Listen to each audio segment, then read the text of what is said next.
the backbone of America. Welcome back here at the podcast, Backbone of America. Today, I'm very pleased to have Sam Tejada, founder and CEO of Liquivida, a wellness center. Sam, thanks for being here today. Brother, thank you for Glad to have you. Tell us a little bit about your business, Sam. I'm intrigued by it. So Liquivida, man, we are taking a proactive, preventative approach for people's health. Right, so we're data-driven, and our goal is to make people well and get them off of medications, really live an optimal life. I got it. And who are your clients? I mean, are they sick people? Or are they people that just want to use preventative medicine? I mean, who's the target market? Well, it could definitely be a mixture of both, right? We do not focus primarily on sick people, like people that have cancer or something like that. We do offer certain supportive care to help people throughout those different processes, if they're going through chemotherapy, radiation. But primarily, we're looking, what we look for are people that are trying to optimize their health, right? Somebody who's looking to not get sick as often, someone who's looking to be in the best shape of their life, someone who's looking for health span and also longevity. Got it. And today, how many wellness centers do you have? So we've sold 40. Actually 41 at this point, and about half are open in different parts of the nation. Got it. Walk me through. I mean, you started this back in 2013, I believe I read. Yeah. You started with almost nothing in your pocket, and this thing has kind of grown so fast. I mean, what's been the process? Really, I mean, exactly that. I started it with nothing. I started it with $500 in my back pocket. So this was a side gig on my days off from the fire department. So, most firemen here in South Florida, we work 24 hours on, we're off for 48 hours. So we always look for something to do on our days off to supplement our income. My supplementing of income was working with a alternative medicine company called Centogenics. And that's where I got exposed to this IV therapy stuff. And we used to cater to some of the wealthiest people on the globe.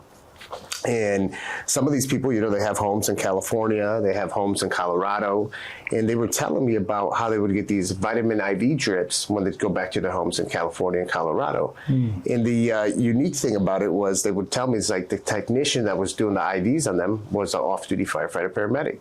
So once I had the fifth patient tell me about these IV drips, I said, you know what, let me look into this thing. And I saw what was going to be my competition. Now a lot of them are my customers, actually. What they were doing, I said, you know what, I can do what they're doing, but I can do it better. So I partnered up with a doctor close to my house in Coconut Creek who had a beautiful wellness center. He was a chiropractor by trade, but he included a lot of Eastern and Western medicine together. So acupuncture, hydroclonic therapy, medical aesthetics. He had all kinds of stuff in there. So like most doctors, they have a good sized room that's just collecting dust. So I give him a business proposition. I said, Dr. Newman, I said, let me take over that room back there. I'll move the equipment that you have there that's doing nothing but collecting dust. And I'll invest a few dollars, and I'll come on my days off, and I'll operate this IV business, and I'll give you 20%. For him, it was like winning the lottery. The guy has to do nothing, and all of a sudden that room is making money for him. So he agreed to it, and that was the launch to Liquivida with $500 in my back pocket. Wow. And do you need any kind of licensing for that, or you start? I mean, as a firefighter, I imagine you were also paramedic and you had some experience, sticking people with a needle. But is it a very unregulated industry, or is it?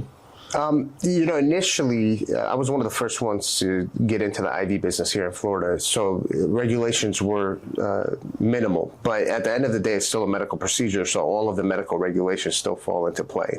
But yeah, you do have to have licensures and stuff. So my background, besides being a firefighter, I'm duly trained as a firefighter paramedic. So my paramedic license allowed me to do these procedures because I have a background in pharmacology and everything else.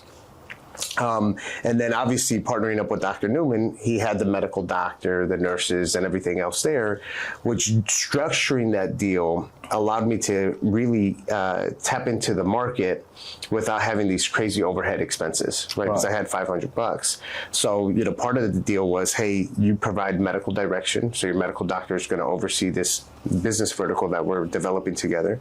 You're going to have the front desk, you're already paying for the insurance, the malpractice practice, all of that. So for me, I had no expenses. I didn't even have to pay rent there because that was part of the deal. So I was able to actually create the minimal viable product at a very low dollar rate. Yeah, you had low risk. No, it's a great supplemental for him. It's a win-win. That's the basis of entrepreneurship. I love it. You know, that's a great story. How long before you left his office and started your own storefront? So it was years until I actually left his office, because the reason I left his office is because we really grew apart our divisions of what we were doing. But about a year into it, I came across an opportunity. It was actually a client that came in for the IV drips, who had a med spa that she launched in East Fort Lauderdale.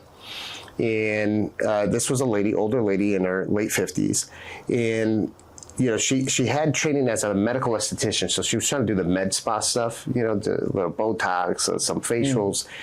But the lady was always traveling, so she didn't have the time to actually put into the business. So she asked me, hey, can you bring one of these Liquividas inside of my office, how you have here? So I went there, checked it out, and I was like, okay, this might be my second location, you know, no overhead. She's got the staff there and everything else. And it wasn't the same, because the thing is, she wasn't operating it like the doctor that I initially partnered with in Coconut Creek, who was actually physically there working it. This lady was traveling to Mexico and all over the place, so she didn't have the foot traffic. So I had to actually go out to the actual community and try to bring customers in. So at that point, I told myself, I said, you know what? This lady's never here. Her own services are not even moving. So I gave her a business proposition. I said, lady, you're not even working. You're paying all this rent. Let me take over, and I'll give you a room, and we'll make this a whole Liquivida, and I'll include these other services, you know, hormone optimization, weight loss. I'll do that. And she agreed to it, and that was the launch of the actual Liquivida storefront brick and mortars at that point. Right. Yeah, I saw that. You have a lot of vertical integration with not just the IV therapy, but also the hormone replacement, the sexual wellness products. That's not standard, right? From what I've seen, I mean, when somebody that focuses on weight loss will just do that. Hormone therapy will just do that, you know?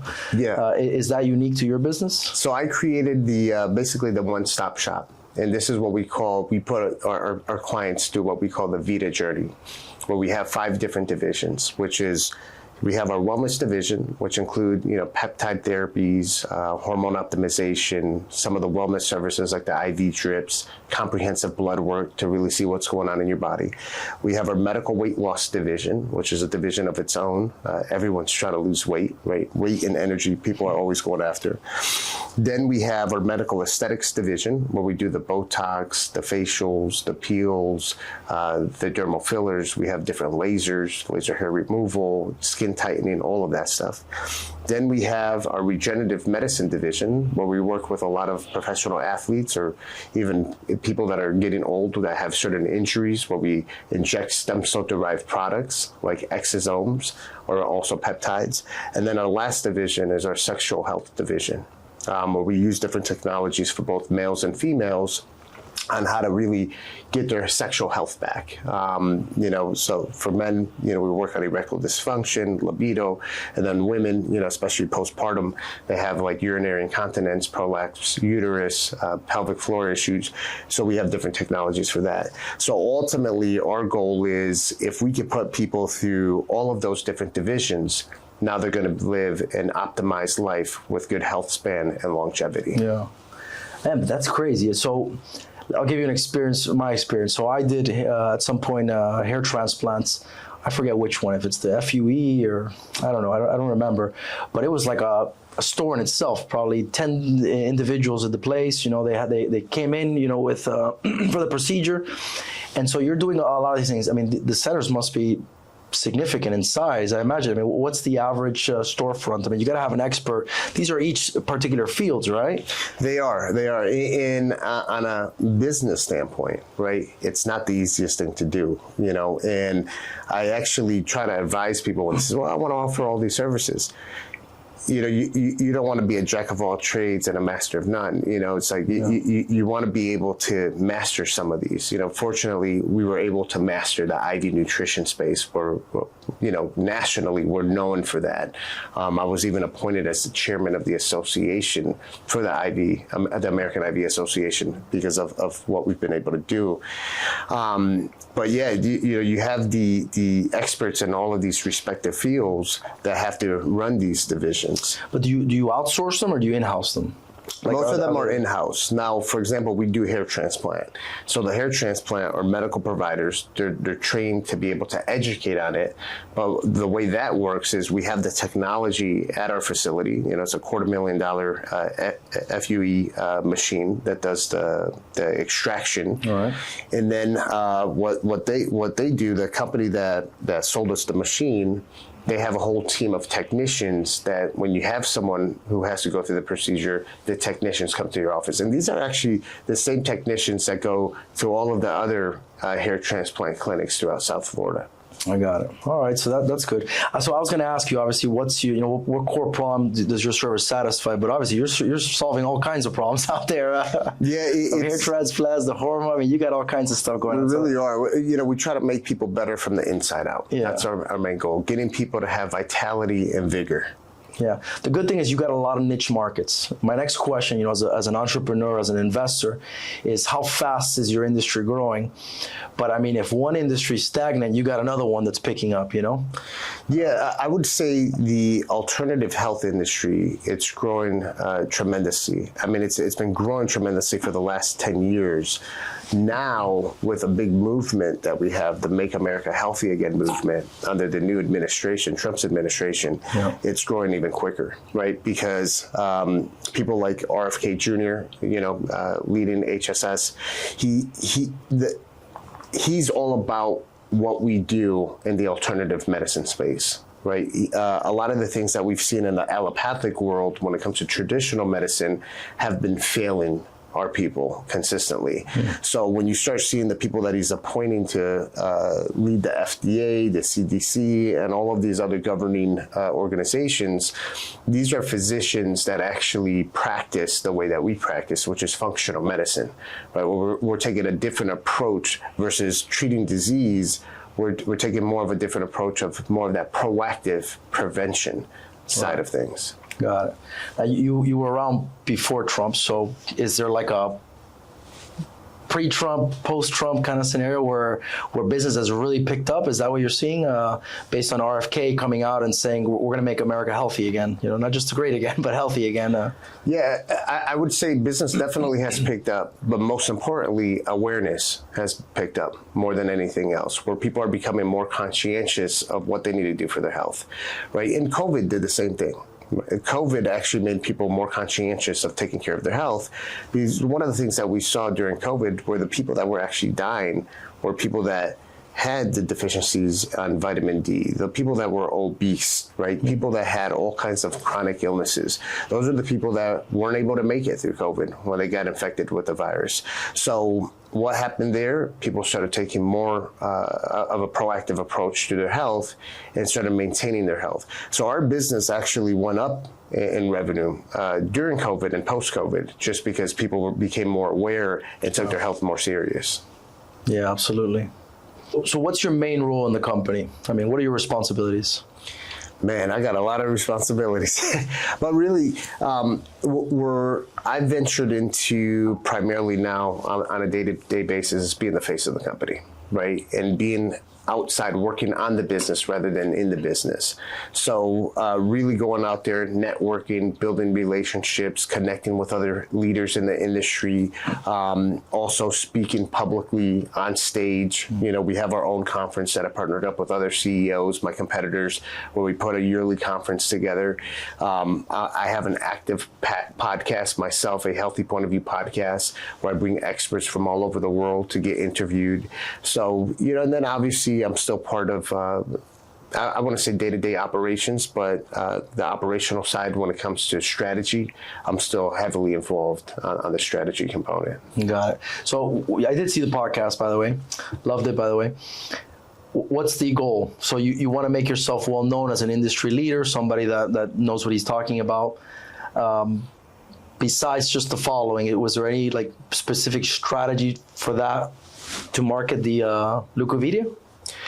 Yeah, there is. When it comes to marketing your business, one of the things that I wish I would have learned earlier was the power behind a personal brand, right? A brand is not a brand if it's faceless. There has to be someone behind it. In the same way that when you look at these bigger companies, right? If I say Steve Jobs, it goes straight to Apple. If I say Jeff Bezos, you know exactly where that goes. If I say Elon Musk, you know what companies represent that. So, when I first started Liquivida, my focus was building the company brand. And the reason why is in the medical field, no different than like a barbershop or hairdresser, people start to love that individual, the practitioner, the provider. And I told myself, if I really want to scale this on a large scale, it can't be dependent on the individual. Now, we'll still build up the provider brand, but what the focus needs to be is the company. So regardless if people go to a Liquivida in California, New York, or Florida, they know that they're going to get this certain standard of care that Liquivida offers. And I would say, I wouldn't go back on that, but I would have pivoted to focusing on a personal brand maybe a bit earlier than what I did, because I really started focusing on personal brand probably maximum 3 or 4 years ago. We've been around for 11 years. So, do the math on that.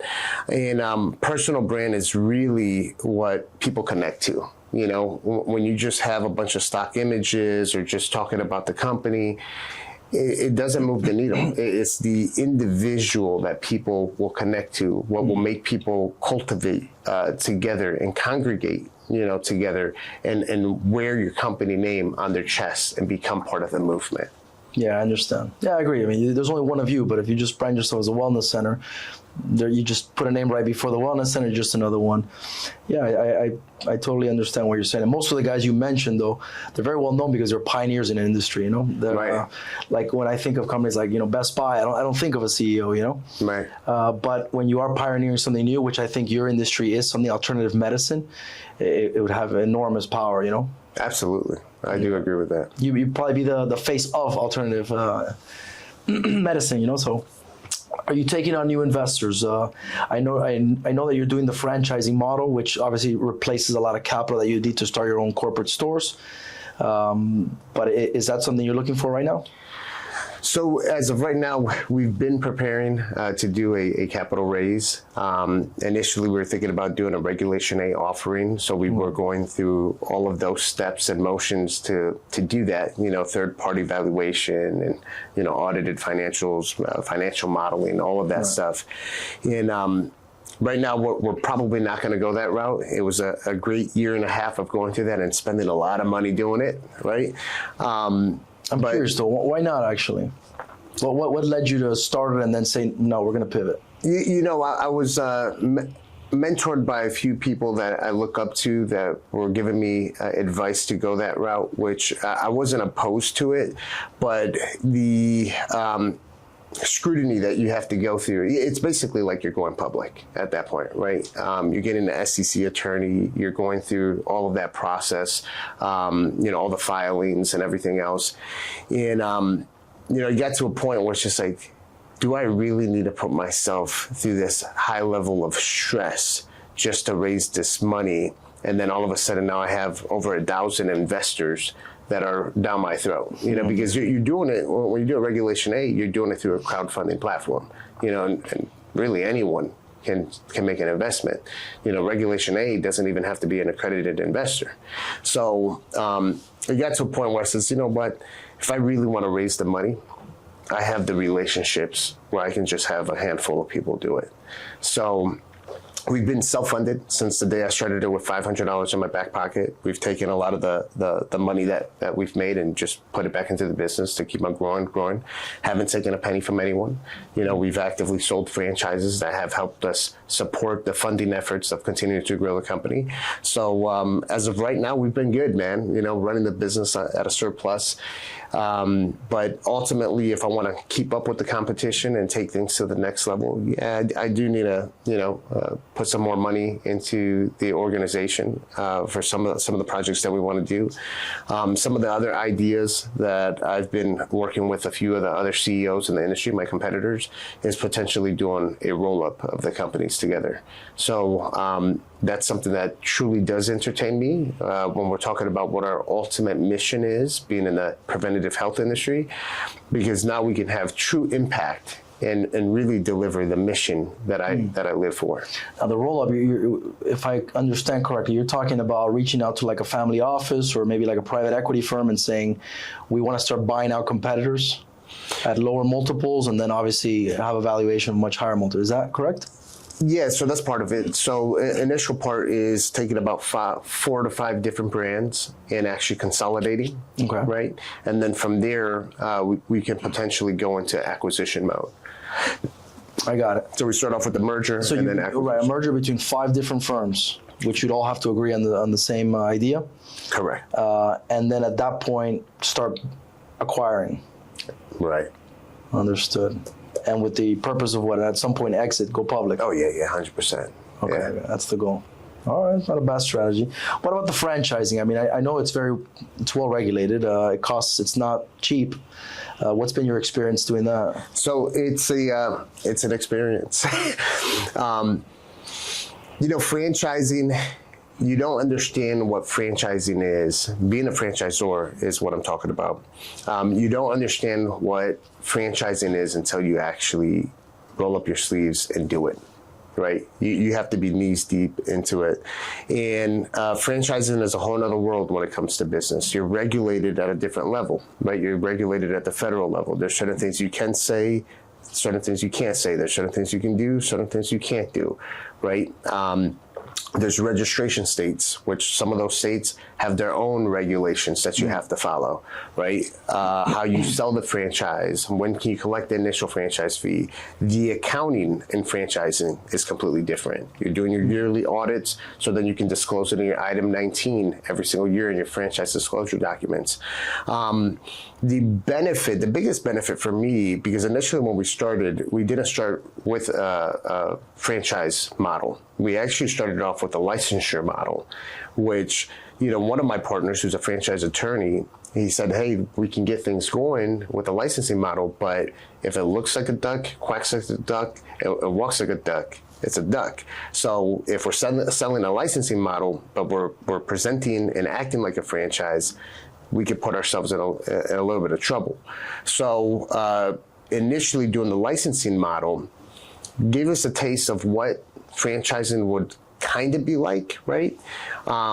I had a few partnerships that were not good partnerships, where at that point we really collectively, me and my other partners, decided, you know what, we need to be well protected if we're going to be doing these deals. Let's create the franchise, the whole franchise model, put the FDD together, create the operations manual, and then start actually franchising.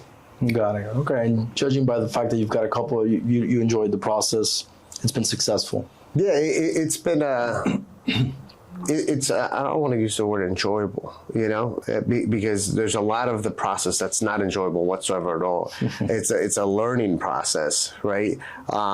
It's a process, but to me it has not been enjoyable. Enjoyable are a lot of the other things I do. Moving around, speaking, connecting, building relationships. Franchising as a franchisor is not easy. You're dealing with people that have a completely different mindset.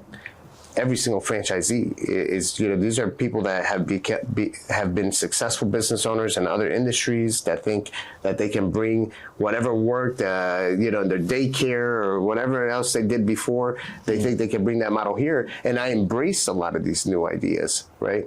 But at the same time, you bought into a franchise system because you wanted to buy into something that had a proven model, right? So you have to follow that process. If you go totally against the process, which I've had franchisees that have done that, then you can't get mad when you're not successful, which 99% of the times when they're not successful, then the finger pointing starts to happen. Right. So it's an interesting process to go through as a franchisor.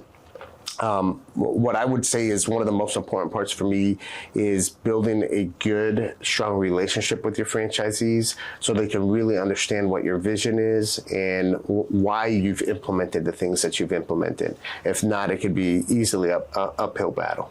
Understood. But you still prefer corporate stores? I prefer franchising. Oh, I do prefer with the right franchisees. Yeah. So initially, it's funny you bring that up. So initially, when you start franchising, especially when you don't have a lot of money for development, there's something in the world of franchising that when you're looking for your initial franchisees, it's called the mirror test. Right, so the mirror test to figure out if this is an approved franchisee is you take a mirror and you put it under their nose, and if there's condensation, that means they're a franchisee, right? So basically, you take anything that has a pulse. Okay. You know? So I thought there was something scientific about it. I mean, the condensation means the breathing, right? A little scientific, but it's a joke that goes on in the world of franchising, and the thing is it's not the best thing to do, right? And you do it because you need to get those initial franchise fees to come in so you can fund your company, right? So you pretty much take anyone. That was back then when we first started franchising. Today, we're very particular of who we approve. We say no more than what we say yes to people that are interested in franchising a Liquivida location. And, what ends up happening, like one of our first franchisees that I said yes to, which I probably should have said no to, we had to litigate against them in federal court. And it was a great learning experience to understand how that process goes. But that was a very stressful process. Yeah, of course. What are you looking for in a franchisee? What's the most important thing? And what is a automatic decline? So in our line of business, being in this wellness center biohacking space, we need franchisees that are going to be operator owners. If it's going to be someone who's going to just invest to put the money into it and not actually be part of the day-to-day operations, they're not a franchisee for me. I'm not looking for them. Mm-hmm. And there's a lot of people out there that want to just throw money to it. At that point, I might as well just have you invest in a corporate store and I manage it. Because eventually I end up managing it anyway. Are a lot of these guys medical professionals or no? Initially, it wasn't a lot of medical professionals. Now I have kind of pivoted to focus more on people that want to get into the business that are medical professionals, nurse practitioners, physician assistants, medical doctors. Those people will be active and they'll actually be working with the client themselves. Got it. All right, let's talk about the company. If you had to put just one goal on a chalkboard, what's that goal? Is it to open branches? Is it better training, better treatments? What is it? Well, ultimately, my goal is to change the course of medicine, right? Being able to provide a certain level of healthcare that hasn't been provided here in the U.S. for many, many years. So through what process would I do that would be to open up more Liquivida facilities nationwide. Got it. But do you have a research and development, I guess, to figure out what works and what doesn't and how to optimize? Like territory-wise? Yeah, even in if your goal is to provide better medicine, or preventative medicine, you'd have to do a lot of testing, Oh, yeah. Everything we do is data-driven. So we have a scientific advisory board that focuses on that, as well to the association that I'm the chairman of. Those are certain efforts that we work on as well too, of what treatments are going to be best. So we're working very closely with other leaders, global leaders, on the different modalities on what we're trying to accomplish. Got it. Now, between other wellness centers and yourself, what's your biggest competitive advantage, and how hard do you push that in the market? Yeah, our biggest competitive advantage would be us being the pioneers and the leaders in the IV vitamin therapy space. We're also on the pharmacy side. So we developed the IV infusion kit. So what we've done is we've made IV vitamin therapy easy for medical providers to offer it in their practice. And since we launched that, we have over 4,000 medical doctors throughout the United States that purchase our product and offer it to their patients. So our product is unique because it's one of the few that's preservative-free. So it's the cleanest product that there is in the market for IV nutrition. Got it. And what percentage of your revenue, I guess, for each store is IV therapy? About 30%. for each store. Good Now, we have our distribution outlet, which is under the parent company. And our biggest revenue stream as the parent company is our distribution of those products from the pharmacy. It makes more money for us than what the stores do. Got it. Now, are there any, I had a question here, if Walgreens or CVS tomorrow said, this is a great business, we didn't see it, now we're involved in every single store of ours is going to have an IV therapy, how would that affect you? And how would you compete against them? Yeah, I don't see Walgreens as an allopathic, traditional type of business getting involved in it. Maybe one day they'll do it. And, a company of that size wanting to get into our industry, they're going to want to tap into who's leading the industry, which is us, right? It's the association. They're going to want to learn best practices. So I think there would be a strong collaboration with a company like Walgreens, diving into this industry per se, doing IV nutrition.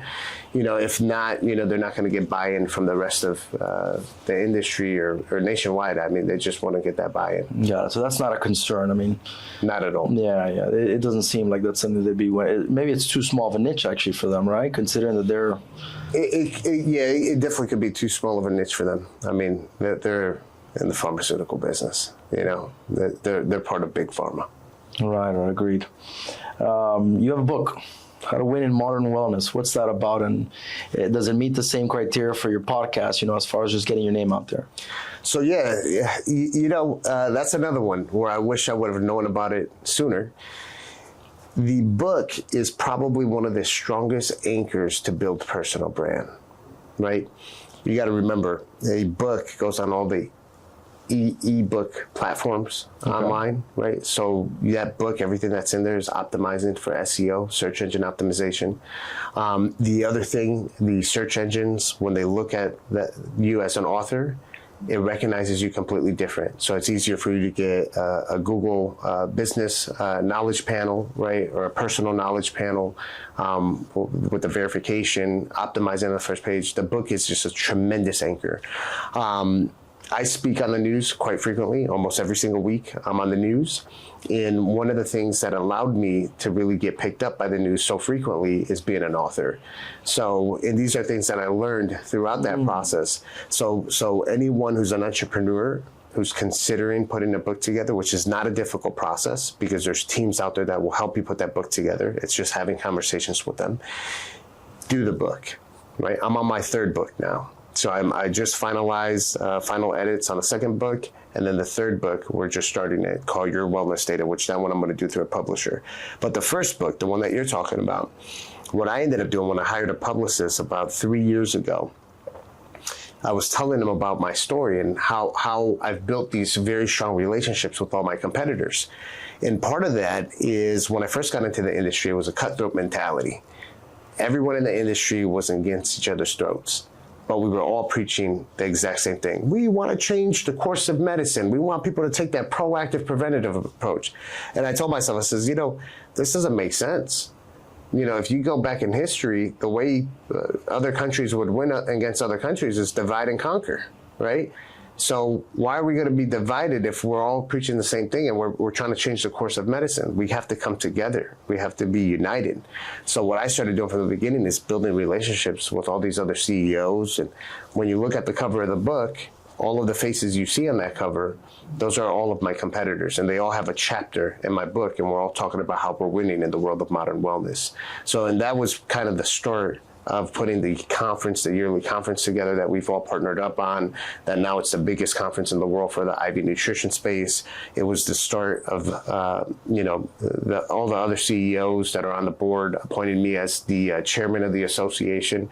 I took those initiatives early on, and it's been recognized and, has developed into this greater thing now. Yeah, I like that. It's funny. I'm learning. I wasn't aware of that regarding the book, but it all makes perfect sense. I mean, if you wanna have yourself as an image of someone that knows, what better way than to write a book, They label you as an expert. Regardless what's in that book, you're an expert on whatever topic is in that book. Yeah. And it's a limited amount of people that are actually doing this. So you push yourself to the top right away, Absolutely. You can't BS your way through it either, No, you can't. So I like that. Okay. What about revenues? I mean, for your franchisees, give me an idea as far as, what kind of revenue can you expect from your average store? What's the most popular products? What's the segment, etc.? Yeah, successful Liquivida locations, obviously there's a ramp up phase from when you start. Ultimately, we want to see a Liquivida franchise anywhere between 150 to 300,000 in revenue on a monthly basis, depending the services that you're offering and whatnot. When you're at like about the 200 to 250 monthly revenue point of the business, you're looking at roughly anywhere between a 15 to 25% net profitability from that revenue. Now, the difference, that 10% difference, depends the aggressive services that you're offering, right? Meaning that if you're offering out of that $250,000 that's coming in as your monthly revenue, if you're offering a big percentage of that is, let's say, medical aesthetics, well, medical aesthetics has a very high cost of goods, right? So your net profitability is going to be lower. But if you're offering like regenerative medicine that really has not that much consumable cost to it, or some of the lasers that we utilize that there's no consumable cost, then the net profitability is a lot higher. So, but those would be the numbers that we would want to see. So 150 to 300, let's grab somewhere in the middle, 220 times 12, you're talking what, 2.5 million a year? Right. And you're saying the net profitability is between 15 and 25, so let's just grab a 20%. You're talking about what, 400,000 net? Right. Okay. And is it common that individuals that franchise one location will just ramp up to a second or third, or, well, not really, because you mentioned you want them to be owner-operators. Owner-operators. Now, it doesn't mean you can't be an owner-operator of multi-units, of multiple locations, but now you have to develop a team, right? You have to have your own support center that's supporting, these locations, the training, all of that stuff, which we do have multi-unit franchisees that have become successful. But operating one store versus two stores is a whole another beast. And then when you go to the 3 stores, the best way I could put it, I don't have kids, but I've heard people talk about having kids, people who have kids. 1 kid versus 2 kids is a whole different animal, and then people who have 3 kids, they say, hey, this is just different. It's no comparison. Well, I guess it depends who you talk to. I mean, I have 2 kids. The first one changed my life. The second one, I already had no life. So I was like, like it wasn't that much more of a sacrifice, Obviously, it was harder. There's no doubt about it. But, are they around the same age? One is 2.5 years old and the other one is 6 months. Okay. So it's all new to me, But the first one, like I said, that's it. No more, I can't just pick up and go whenever I want, the nights, I already know what's coming, So maybe getting up, I'm so used to it already with the first one that the second one kind of came natural. But I understand. I mean, in my opinion, I'm thinking if I have a franchisee that I get along with, and on top of that, he's profitable, and he's asking me for a second store, I'd rather take a chance on a guy like that than on a brand new guy I just met. Absolutely. Yeah. So he understands what it takes. He knows the profitability. He's already successful. Why not? I agree. I'm in the credit business. When a guy takes a loan from me and pays me well, that's the guy I want to lend to. 100%. Because I have a track record. Right. Yeah. So that's been my experience. But again, you're the expert in this field. I put it, you're mixing IV therapy with aesthetics, weight solutions, hormone replacements. Are you going to continue expanding those products, or do you think that that's it? That's a good enough program? No, when you start looking at what's happening in today's world health-wise, and you're thinking about longevity, you want to be able to provide the most definitive treatments for your patients. So there are new things that we're looking into. We have a innovation team on the medical side. So as these new things, these new services and modalities come up, typically what we do, we test it at one of our corporately owned and managed locations. Really kind of figure out if this is something that's going to grow legs and be successful, not just business-wise, but patient outcome is very important. And then, financially, is this scalable on a financial standpoint? So at that point, then we'll roll it out to all the. So it sounds like it's evolving, You're constantly either adding products, taking out what works and what doesn't. And you got to see what the area holds, Maybe you think a product's great, but if you're not getting the clients, obviously the market's telling you something. Right. What was I going to ask you? So who are the individuals? What's the demographic of the people that are coming to you? I imagine also the 80-20 rule exists. 20% of your customers are the regulars. They're the ones coming in there and spending a good amount of money, and they keep coming more. Kind of like a gym, like you have 100,000 people have a gym membership, but it's really 20% of the people that they hit it every week, 3-4 times a week. Those are your real clients. Is that how it is in this business, or is it like people just come and go and there's really not that core market? Yeah, so when it comes to looking at the clients that have the highest LTV, lifetime value, are going to be the clients that are those sweet spot customers that are actually participating in all of these different services. Because all of these different services, when I was talking earlier about the Vita journey, all of these different services are at different times, right. Sometimes different times throughout the year, different times throughout the month. So these are people that are living the lifestyle, that are consistent, doing the different services. But there are a lot of customers that will just come in. For example, some females will only come in and get their lips done, or get some Botox done. Then you have other customers that will just come in to do the IV drips because they're hungover. It's not really the customer I'm looking for. We'll offer the services to them, but ultimately, yes, we offer so many different services for different age groups, different demographics, for male, female. So it's a very huge variety of who our targeted clientele is. I would say for us, it's more of who's the targeted clientele specific to the services that are being offered. Right. Yeah. So each industry for I guess the segment of the service you're offering has its own clientele. Right. Like if you were to tell me, hey, how many guys are coming in to get dermal fillers in their lips? I'd say, well, that's a small percentage. Yeah. I mean, we're here in South Florida. Maybe it's a little bit higher than elsewhere. Yeah. But you know what I'm saying? Like, I tell people I try all the services, but it doesn't mean I do all of them, only because I offer them. I don't get my lips done. It's not something I'm into. Right. Right. I got it. We talked about the profit margins. Now, what's this trend? I mean, there's these new things that I've been hearing, like biohacking, that it's all new to me. And since I've historically been very healthy, I generally don't tend to go out there and look for things that are for health. But lately, I've been seeing that not only do athletes do it, not only do influencers and wealthier individuals, but it's starting to become like a norm and maybe a way to keep yourself healthy, even preventative, like to consider not getting cancer in the future, right. To understand your body, to, supplement for the right things. What do you know about it? So biohacking is specific to optimizing your health for health span and longevity. Now, mind you, health span is your quality of health, because you don't want to live another 100 years in a wheelchair, unable to move, unable to speak, unable to think. So health span is extremely important. In my opinion, it's more important than the longevity side. I'd rather live a good 30 years of quality life versus another 100 years of not being able to move, stuck into a wheelchair. So when it comes to health span and longevity, there's a lot of things that you have to do to optimize your life, right? To optimize your health, to make sure you're giving your body what it needs to be able to have that good health span and longevity. The problem with medicine today is that we live in a very reactive system. Our doctors wait until you're sick to start treating you. Now, how many times have we had friends or family come up to us and say, hey, I got diagnosed with cancer. And all of a sudden they tell you stage 4 cancer. And you say, well, what happened to stage 1, 2, and 3? How is it stage 4 right now? The reason why is that disease hides very, very well inside of your body.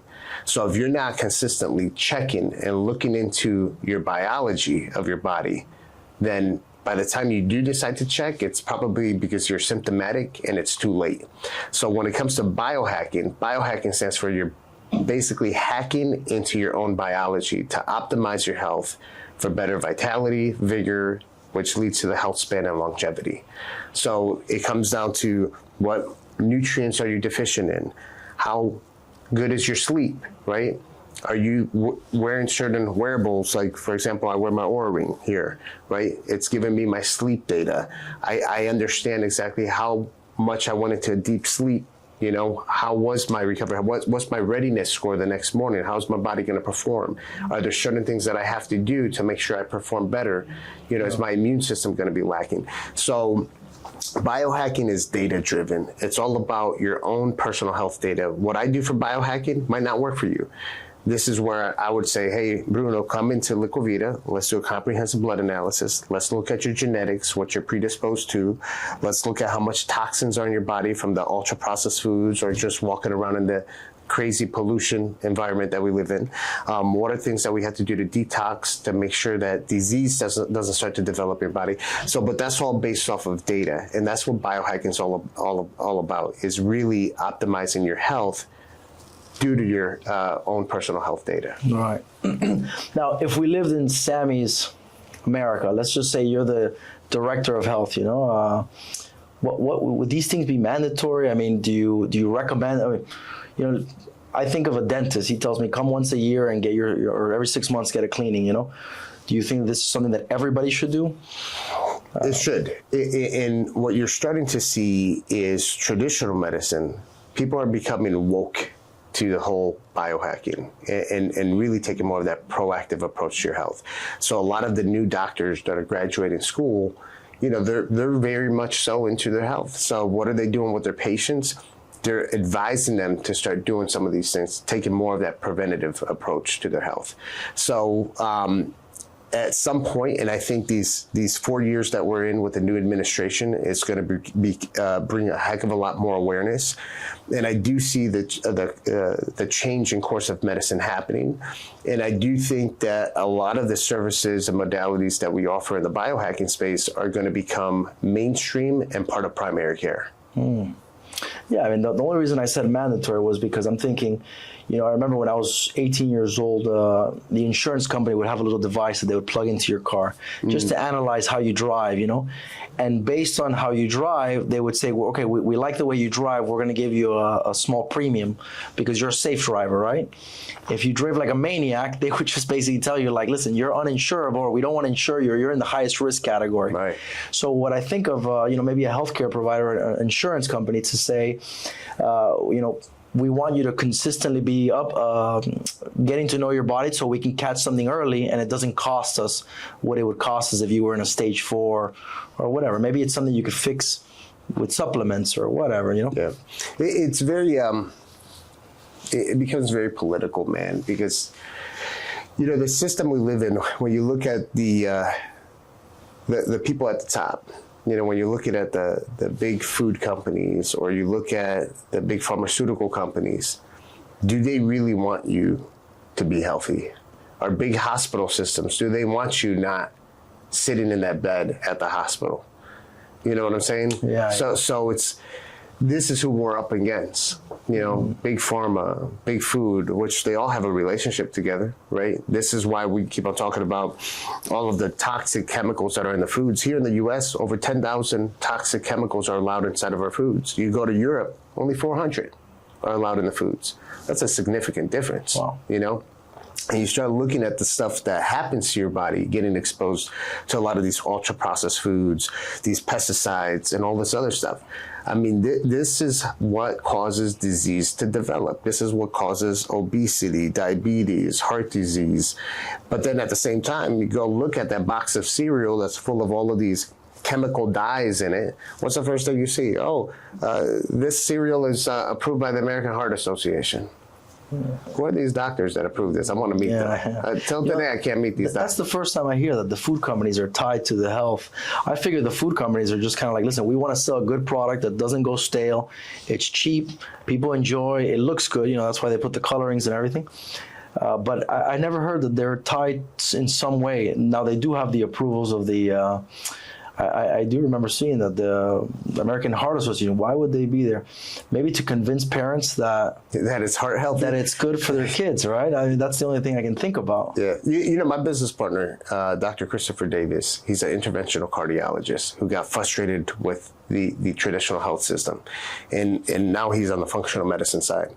And he talks about this all the time. He talks about how he used to go to the hospital, do all of these medical procedures in the cath lab. And the first thing that they would give the patient once they get out of the operating room, if you look at the meal that they would get, was exactly the foods that caused them to have to it's terrible. Go get that procedure. So, going back to the whole food system, the food business, if you go back in history, And there's actually a documentary that came out called Toxic Nation, which is part of the whole MAHA movement. Del Bigtree, RFK Jr., Dave Asprey, all the big biohackers are in this documentary. And they actually start talking about what created our food to become so toxic. And what happened when you go back in history is the big tobacco companies, when they were being regulated at a very high level, and the tobacco industry had to start going back on the tobacco because of the awareness that came out about, it causing cancer and everything else. They decided to shift. And what happened is the deep pockets behind the tobacco industry, they went into the food business, and they started buying into the big food companies. And they took all of their lobbyists that were lobbying in Washington, D.C., they took all their lobbyists and put it into the food industry. So what ended up happening? They started allowing all these additives and addictive chemicals into the food to now get people addicted to the foods instead of the tobacco. So these are the people that are behind our food companies, or the tobacco people. Yeah. So when you go into history and you start seeing it, it's a very corrupt system.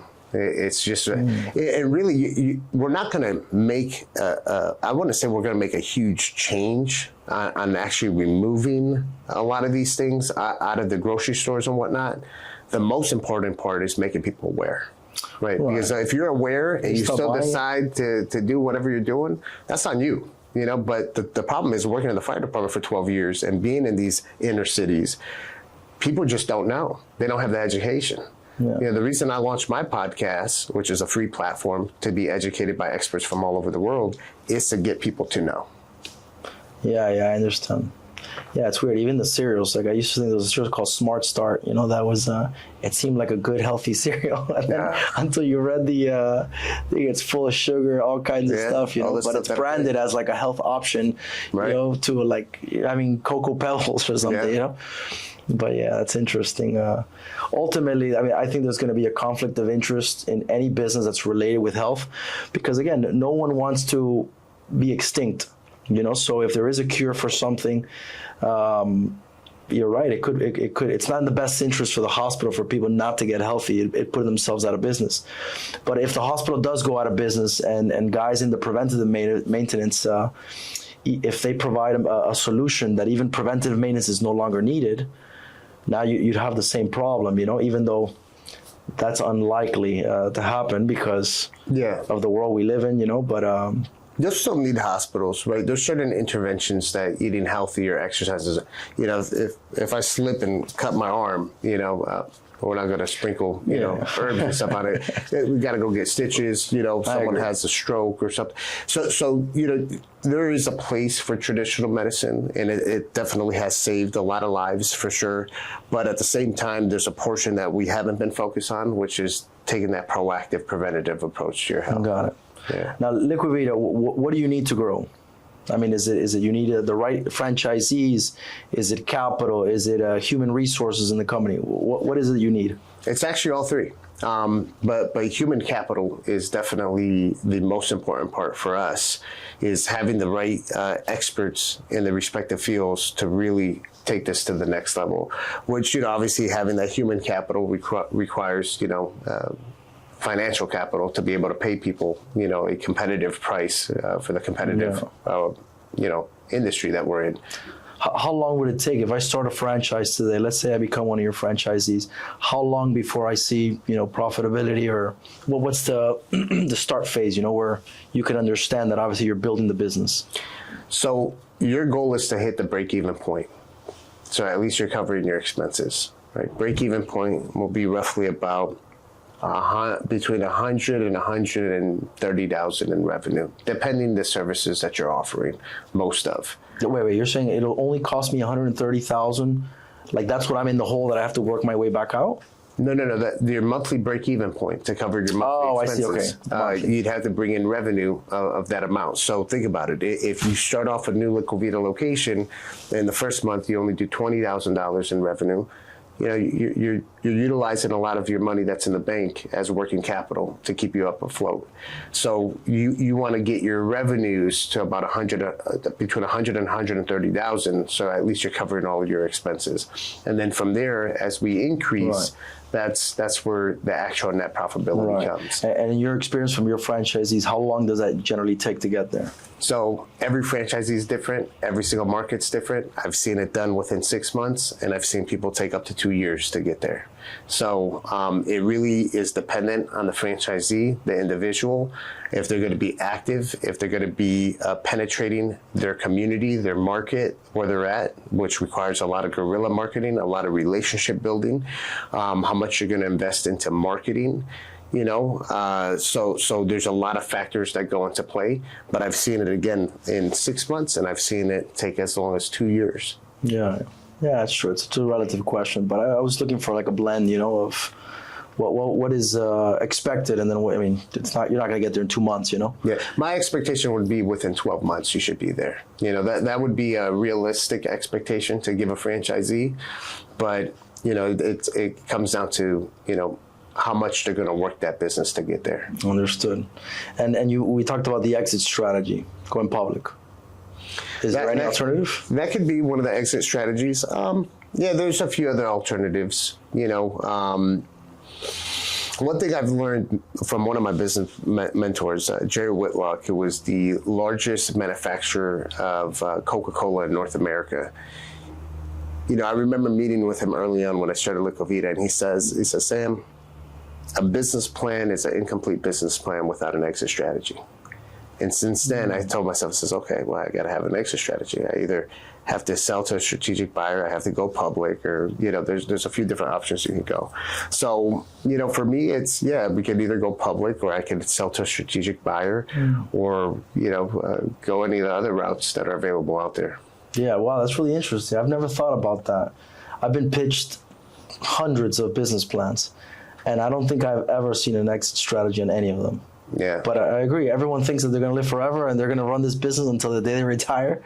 But it's likely not the case. And even if it is, your investor would want to know, like, listen, I want to get in and I want to get out, and whatever, if it's 3 years, 5 years, 7 years, 10 years. But I need to know, because I don't want to have my capital there for the next 40 years, Yeah. But yeah, that's something good to consider. We're talking about exit, right? And this was one thing that I heard Grant Cardone talk about, and a few other guys, about how right now is the time to go buy a business. Because what you're seeing is you have a tremendous amount of baby boomers that are entrepreneurs, that have their business, it could be a dental office, it could be a regular clinic, that they're actively working it every single day. And they hit that stage of they're ready to retire, and they have good revenues coming in, good profitability, everything, but they're ready to retire, and they just close up shop.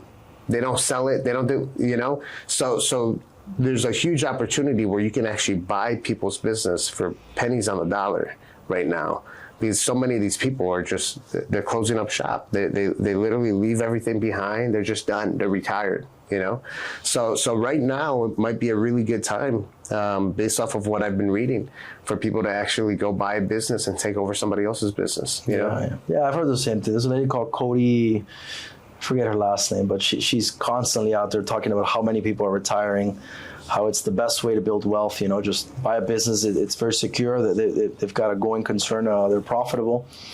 I've looked at some businesses for sale that are out there. The problem is, like I said, every one of them requires an owner operator. Right. So you need to be there. It's not an investor for like myself that just wants to, use my capital to make me money, but it requires someone to be there, Right. But I agree. There is there, and I see people living longer. It's in my business. I'm in the capital business.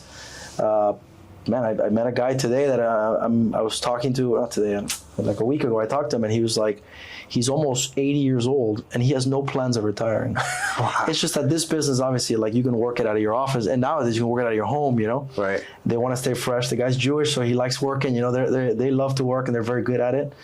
I enjoy working with them. And I see it a lot more common than before. People used to retire at 65. Right. No one's retiring at that age if you have your own business. Well, not nobody, but the number's just getting, as the lifespan goes longer, as people they're healthier, I guess. They feel better. I mean, I'm almost 40 years old, and I feel pretty decent, you know. And I know there was a time where, like, you were 40, man, like you started having like all kinds of issues, and your life expectancy was maybe in the 60s, you know, the early 70s, you know. No, I agree. And you know, I'm close to 40. I'm 38, you know, and I was, you know, telling a few of my buddies, I said, man, I remember when I first started at the fire department, you know, I was in the fireman's calendar and stuff, shredded abs, and I was in my early 20s because I started when I was 20 years old. And I remember some of the old timers, oh, I just went until you're 30, just went until you're 40, you're not going to look like that.